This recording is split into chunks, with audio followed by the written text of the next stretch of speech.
Hi, everyone. This is Jim Jackson. Welcome to Jack's Confidential Mafia Style.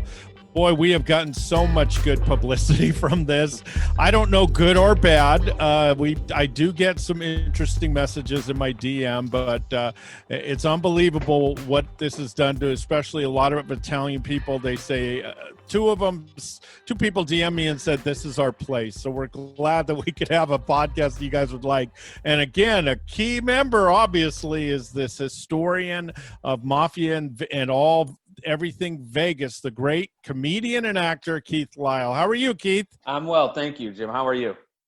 Good. I one of these days I'm going to tape us when we're not doing this show, because that sometimes is pretty interesting too. But let's just jump right into it. We've got some great feedback from some of you listeners and some questions. The first thing, I actually watched Lefty Rosenthal. It's on YouTube. In fact, I watched the very first show he did with Frank Sinatra. Blew me away. This guy was acting like Carson.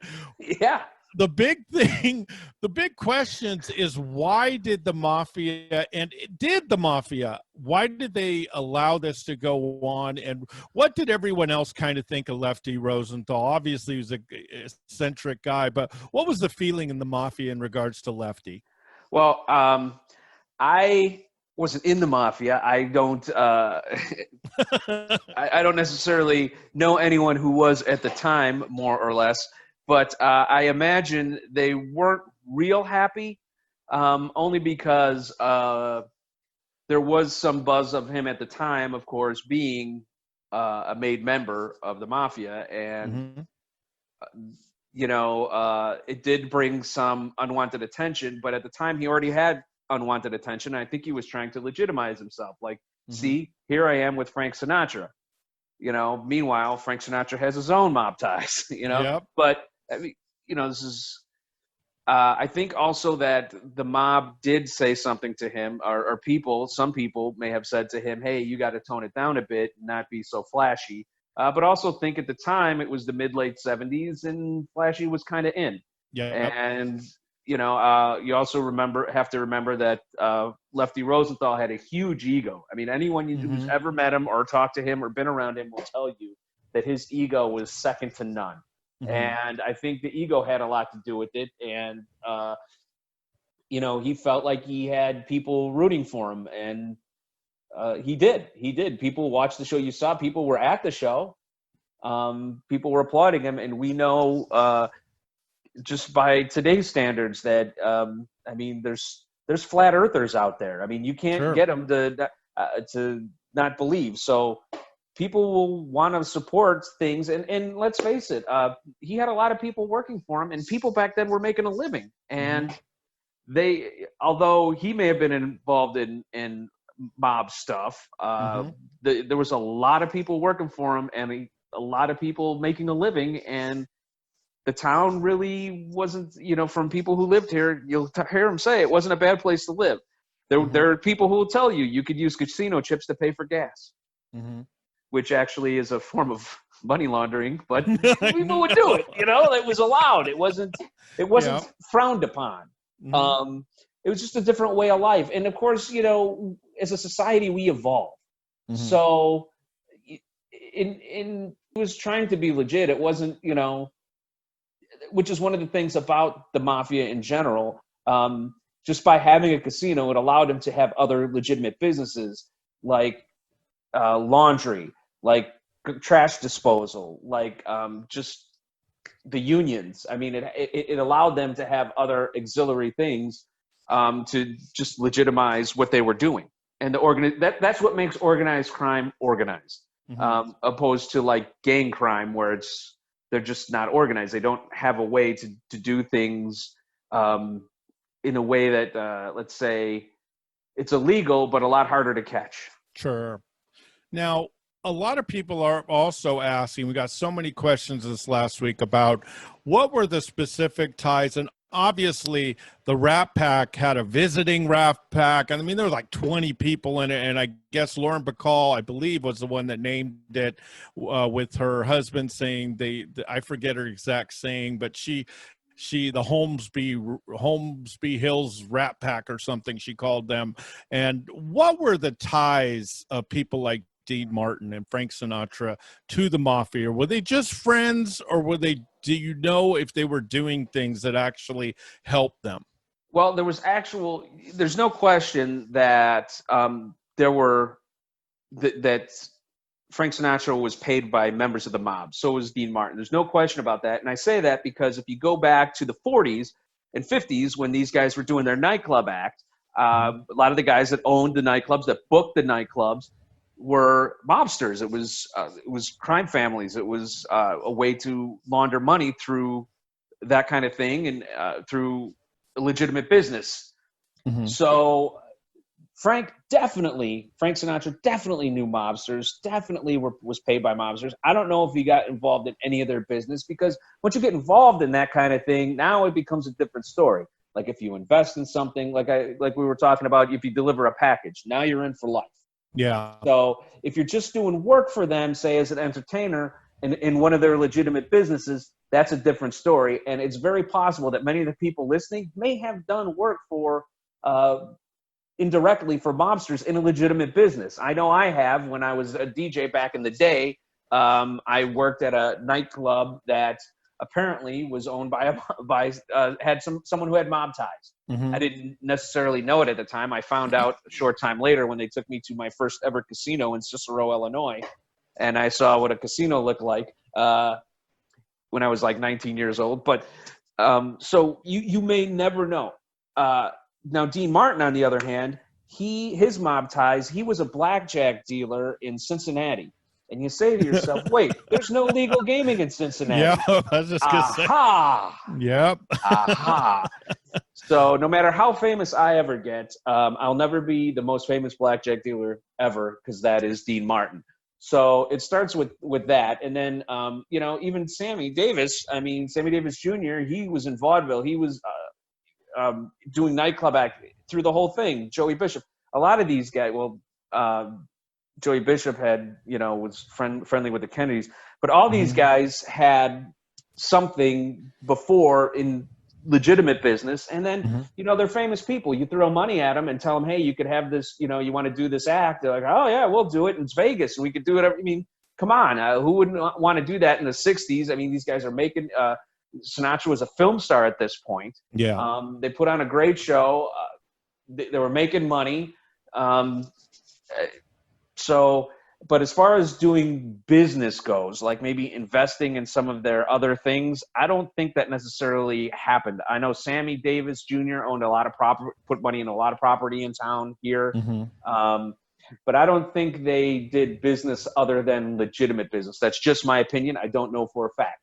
But I think it would have impacted their careers negatively. And when you become that famous anyway, it's a little bit different now, but even then you're kind of a commodity. So you have agents you have to deal with, you have a career you have to deal with, you have your family. You don't want to get them involved in this kind of thing because you know how these people are. And if you're a family man, you really don't want to get involved. And these guys all lived a long life and none of them died mysteriously. So I'd have to believe that none of them they didn't get whacked. So I'd have to believe that none of them had those kind of ties.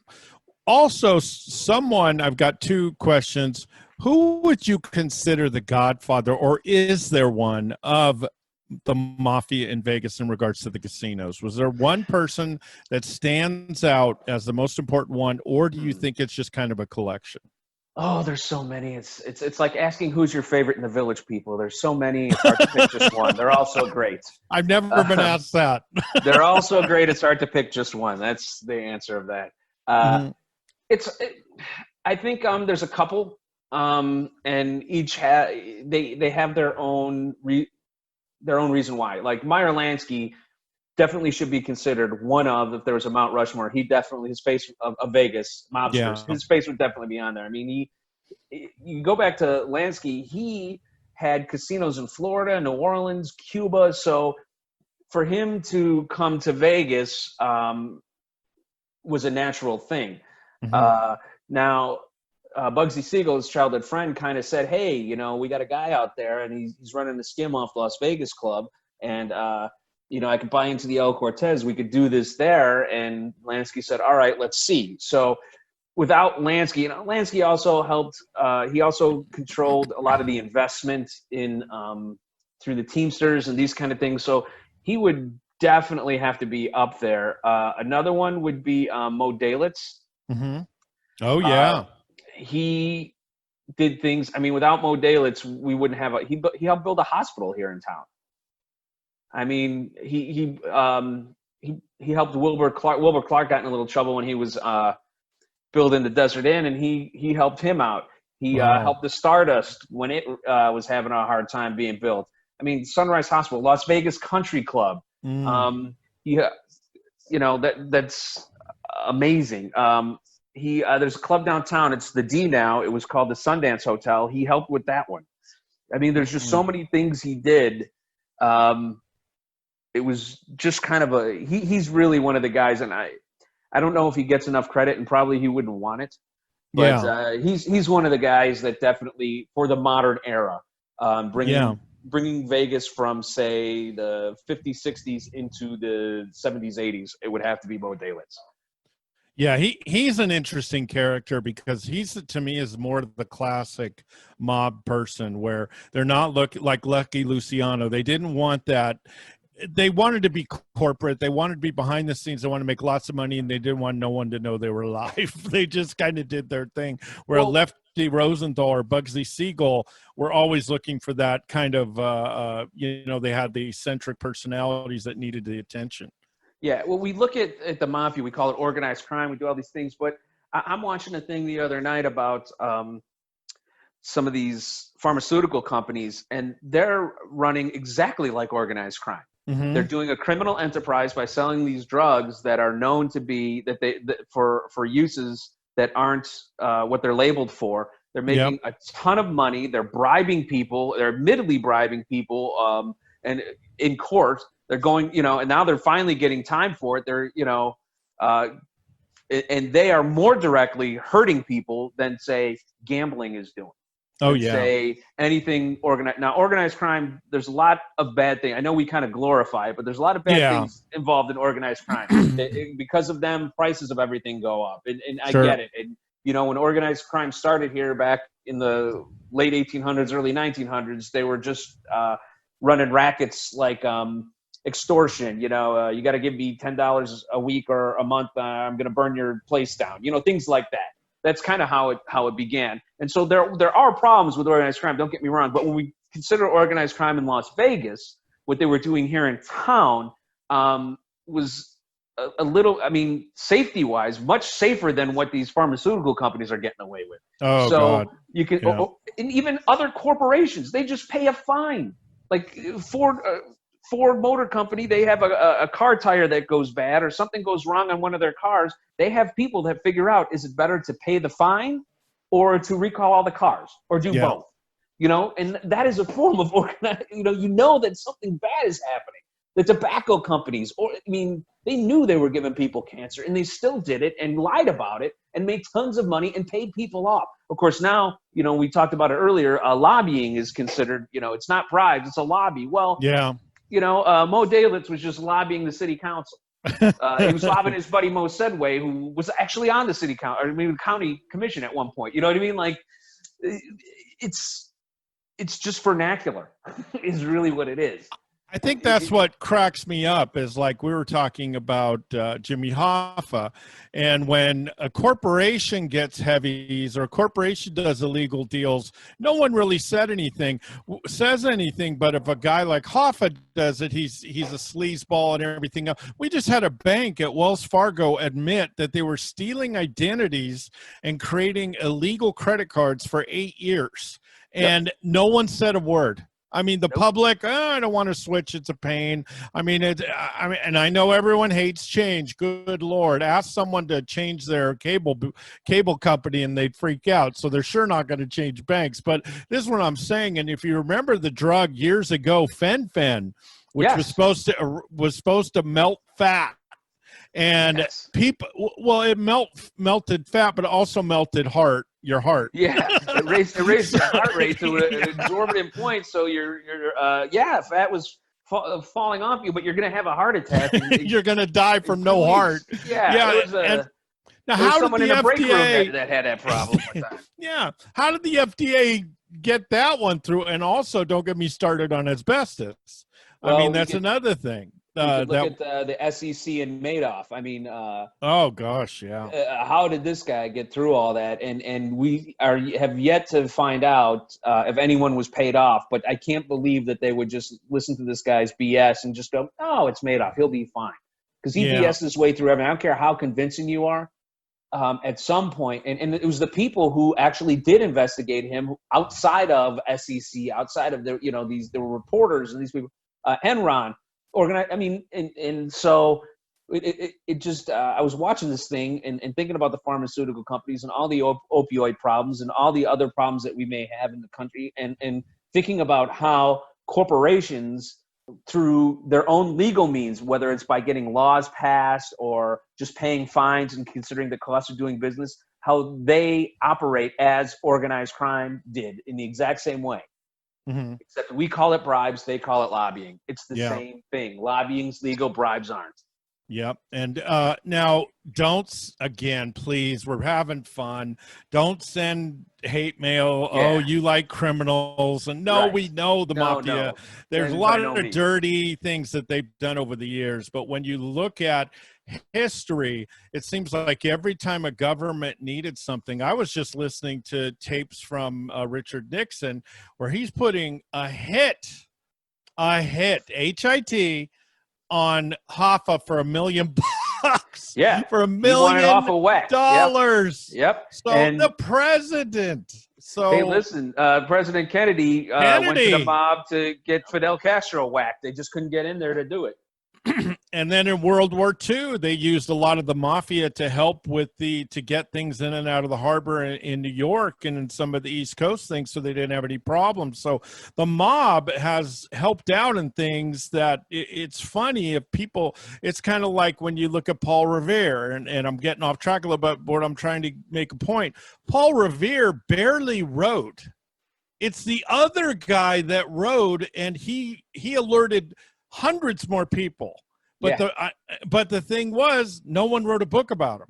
No. So when he wrote a book, it's like Paul Revere was sitting there and he saved the country, when there were other people that were involved. But our history books don't tell us everything. It's kind of like eating sausage. You don't want to know how it's made. So that's kind of what we're saying, is we kind of look at a more realistic point of view when it comes to In Guards of books I ever read was the Valachi Papers.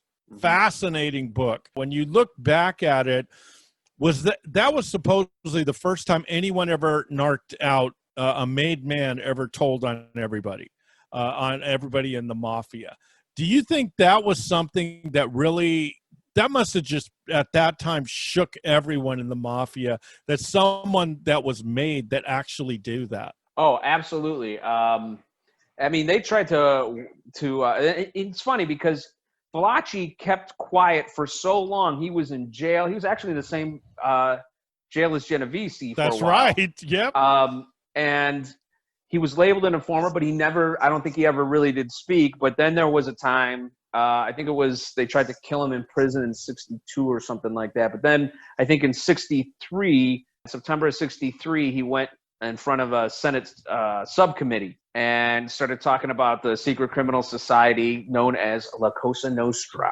Yeah. And talked about Omerta, and then talked about capos, and labeled everybody and listed everything. And that was the first time, and it was public. And that's when people were kind of said, now, wait a minute, this, and then they could go back and look at some of these crimes, because it's always in the front page of the paper when it was a mob hit back then. It was always because it sold papers. Yeah. So they show the dead body in the front page. So then they're going, oh, wait a minute, this is, maybe this isn't such a good thing because people are dying. And occasionally innocent people do get in trouble and get hurt. And, again, when you look back at, of course, we're glorifying what they do. Sure. But there are some drawbacks to organized crime because everything costs more. It makes things more difficult. Unions are hard to make do the right thing sometimes. We see that. But this Valachi, that was definitely the first time. It wasn't the last time, but it was the first time. And he laid everything out and did it in public. He did it for everyone to understand and everyone to see. And that was really eye-opening for America. When it's done on television like that, you can't say no to it. And remember, this is 63. This is the Kennedys are still going, and this is, it's a big deal. It's a real big deal.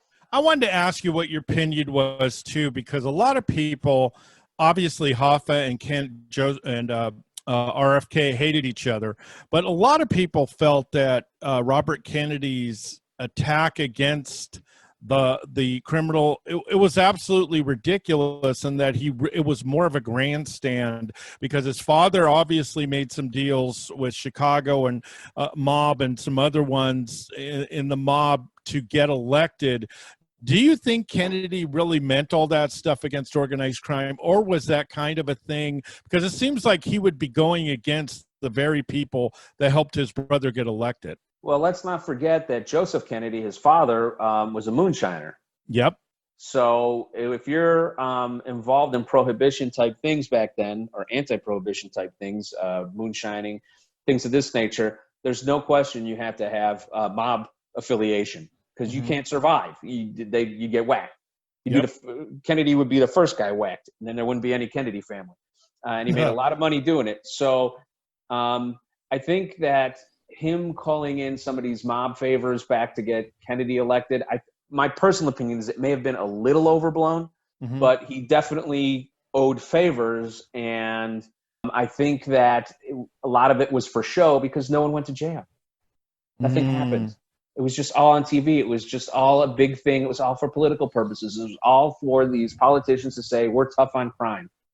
Yeah. We're tough on crime. That's all they were trying. That's just my opinion. And I mean, some historians will feel differently, because I'm not a certified historian or anything, but just all the things that I've read and seen, it really seemed like it was just for show, to say that we're tough on crime, to get people to look away from maybe the civil rights movement that was going on, to get their mind off of the things that were going on in Cuba and communism starting. Because when you think Cuba's a big deal, but like Vietnam, like what do we care if China and Russia's going into Vietnam in hindsight? So these were things that were starting, and I think it was just something to get people's attention, and also to tell the mob to keep it down, which is another thing. Hey, we know what you're doing, just keep it down.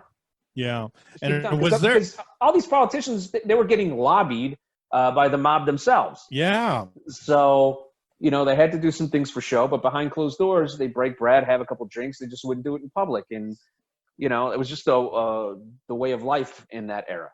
Yeah. And boy, did anyone have as much sex as Joe Kennedy. Good Lord. Gloria Swanson, Jeanette de Rosay, who was if I pronounce, and Janet Fontaine. My gosh, long-term affairs with some of the big stars of the day. Good Lord. So I would say John did pretty good for himself. John Robert was okay. Robert might have done well for himself too. He may have been a little more low-key. And of course there's Ted, he just would get drunk and drive into a lake.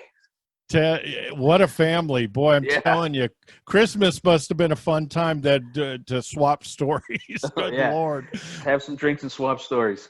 Yep. Now, was there ever a time, do you think, when you look at the Mafia, especially when they came to Vegas, that when everything was happening and everything was going good, was the thoughts of people in Vegas, as they're making us money, they're treating people well, they're treating the workers well, the guests well, we're making, they're helping the community. I mean, was it all good in the hood, or did they just kind of look away? How were people in Vegas at that time in the 60s and 70s? Were they just, everything was cool because everything was going so well?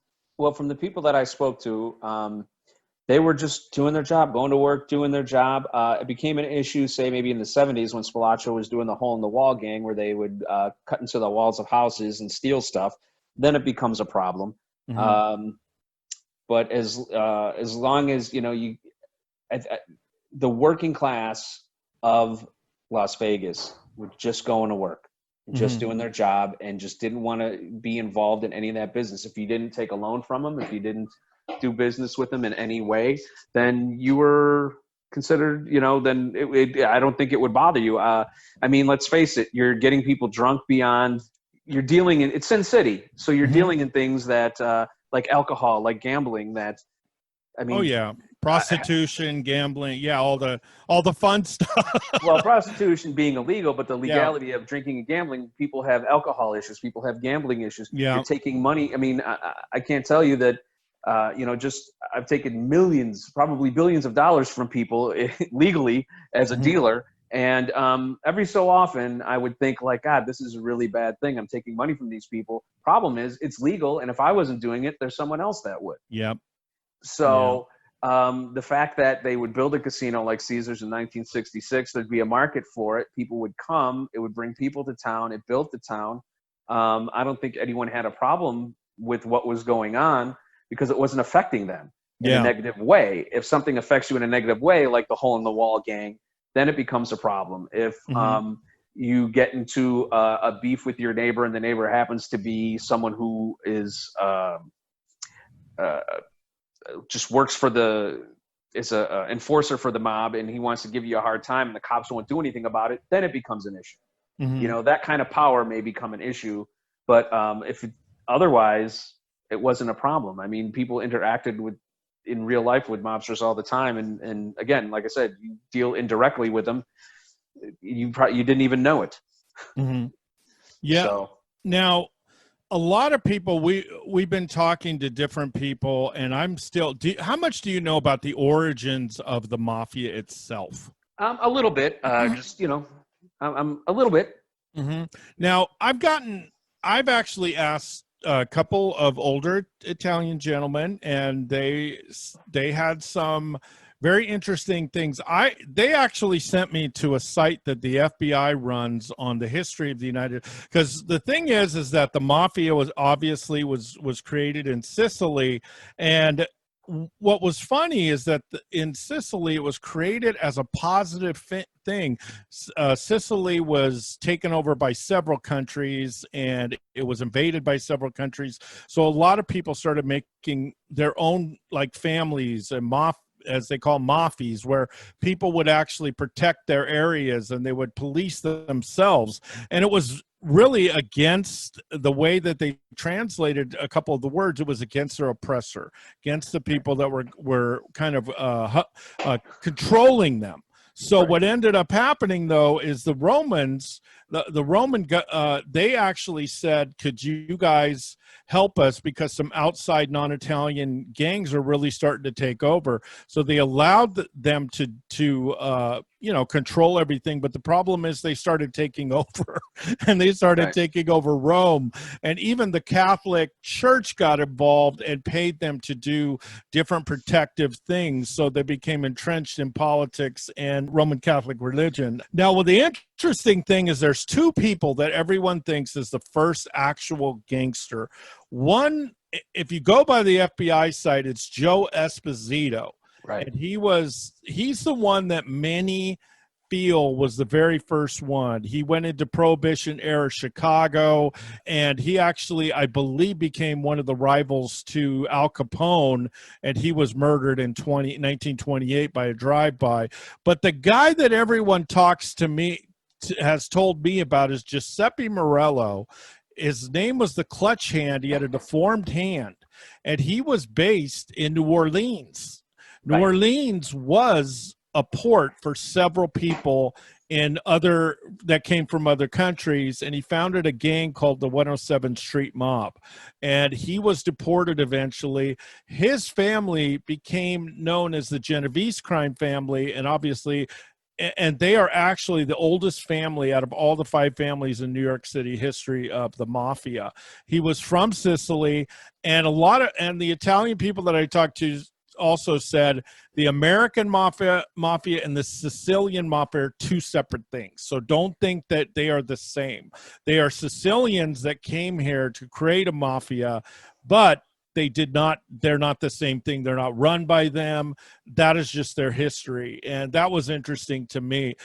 Now, the one that I was interested in, and we had talked about it, is there's a movie coming out next year with Leonardo DiCaprio, and the policeman, they actually just celebrated his birthday a few years ago in a special ceremony in New York. He has statues made of him. He's in the Italian historical society. I mean, he is in all these museums, and he's a huge deal, and it's Joe Petrosino. DiCaprio is going to play Joe Petrosino, which is really funny because in real life, Joe Petrosino was 5'3" and about 180.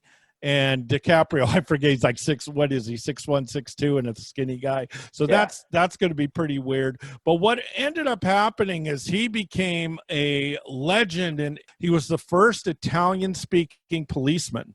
So what happened is he was breaking up a lot of the Italian mob groups that were walking around because he could actually speak Italian, and he would get insider information, and he was invaluable. He became big friends with Teddy Roosevelt, who actually made him a lieutenant, and he became part of the famous Italian squad. Now, I'm saying this for Florence's mom. She'll love this part. Anyone that's in the opera, you'll remember the great Caruso, Enrico Caruso, one of the greatest of all time, if not the greatest. The Black Hand, which is, I think this is going to be the name of the movie, The Black Hand. And what's interesting about The Black Hand is many people feel it's an Italian gang, and it's not. The Black Hand is actually a term used for strong-arming people to extort money. So a lot of different people did. It's just that the Italians did it most. So that's why a lot of them affiliate the Black Hand with Italian. But he was given letters that if he doesn't pay money, they're going to murder him. So he gave $2,000. It was leaked to the public. The public became outraged.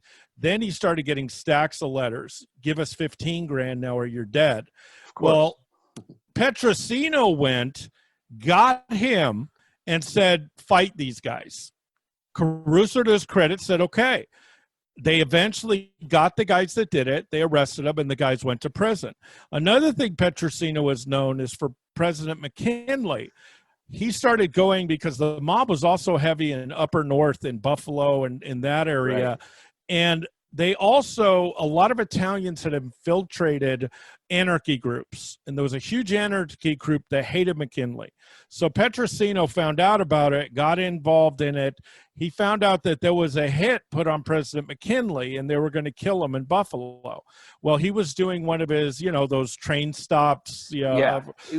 And McKinley went, and he told the Secret Service, he told McKinley, told everybody, he said he's going to get killed. And they said, you're a little cop from New York, be quiet. We don't care. McKinley was going to the World's Fair at the time. Yeah, there was the Pan Am Fair. Am Fair, yeah. And so McKinley, whatever. So I guess this guy went, I forget his name. I'll get it on, I could give it to you on Twitter. But he went in and he stood in line. He went up front. McKinley went to shake his hand. The guy slapped his hand and says, get that away from me. Shot McKinley. It hit one of his large buttons, bounced off. Then he shot him again and it hit it in his stomach. The crowd his name was Leon. Yeah. Leon Galagas or something like that. Yeah, he was a Polish immigrant, and I guess he was very anti-government, really hated McKinley. McKinley, then, what was interesting is that time he didn't die from bleeding or a bullet or anything. He died from an infection 8 days later, so he ended up dying. What's funny is the crowd was not funny, but the crowd was tearing this guy apart. They were just beating the crap out of him. And what ended up happening is McKinley said a famous statement. He said, come on, guys, go easy with them, boys. Go easy. That was his last words before getting to go to the ambulance or whatever they had at that time to take him to the hospital. And McKinley eventually died. But Petrosino became a real hero. And the last story I have Petrosino is he was going to use a new law that was used to stop the mafia. He had a list of all the mafia people in the United States, and especially in New York. He was going to Sicily, and there was a law that if you had done a crime in Sicily, within 3 years of coming to America, you were deported back to Italy forever. So what he did is he went to Italy to get all the records, and when he came back, the U.S. was going to deport all the mob. Well, what ended up happening is I believe it was the police chief, was talking to a reporter and said, "Oh yeah, Joe's over in Sicily. We're trying to get this list." The reporter leaked it. The mafia found out. They put a hit on him in Sicily, killed him. That wouldn't take long. Yeah, killed him. What's interesting, though, is to this day, no one really knows who killed him. But in 2014, they were wiretapping some of mafia people, and the relatives of this one gentleman came forward and said, "My grandfather told me the hit that was in America, he was the one that put it out, and he ambushed Petrosino and murdered him." So New York then had a funeral for him because they felt the case was closed in 2014 finally. But it's an absolute fascinating story. It really is. There's probably 30 or 40 different Italian grandfathers that would say that they were the one that got him whacked. He had a informant that was supposed to meet him, and they called him to meet. When he was there, he realized something was wrong, and he looked back, and the guy shot him in the back. It killed him. So just fascinating story. But if someone asks you where the mafia, if you ask the FBI, you ask everyone else, it's in Chicago. But what I saw, it's in New Orleans. It's New Orleans. That was the first. Yeah, that was the first spot. Yeah, that they, Giuseppe Morello. Giuseppe Morello, yep. And he was in, because at that time, a lot of criminals from southern Italy came to the United States through New Orleans, not through New York, because the port was a lot less, it was easier to get through than New York. So just absolute fascinating stuff. I cannot wait till that movie comes out, because I'm not a big DiCaprio fan, but he's a good actor. Some of his movies are real brutal, but I think he's going to do a great job with this one. The story is interesting, so depending on the direction and the other actors, I'm sure it'll be great. And mob movies, I mean, we could do a whole 20 episodes on great mob movies, because that's really what glorified and helped glorify it in our generation are the great mob movies that came out. That's got to be our next show, the next mob movies. Now we're going to be, I'm going to be gone next week, but we're going to do a show, I believe, after. We're going to check our calendars just to make sure. I know there's 4th of July is coming up. Hopefully none of you will go to anything big, but the 4th of July is coming up, so we'll make sure. But the next show, I think I'm going to get 1 million questions and 1 million ideas, but I think the greatest mob movies of all time, and I know Florence has a great list, but see, Florence, I got Enrico Caruso in the show. How's that? Your mom will love that. That. Giuseppe Esposito. Oh, just good names, great stuff. So fun episode, and we'll really be promoting this tomorrow. But if you're especially of Italian descent and Sicilian background, this stuff is so much fun to talk about, and I love history, and it's so interesting. So I love talking to Keith. He gives us so much great information. So until next time, you guys, I got to think of an Italian saying so I could say it. I'll have to ask Florence. But ciao. Until next time, you guys, take care and have a great week.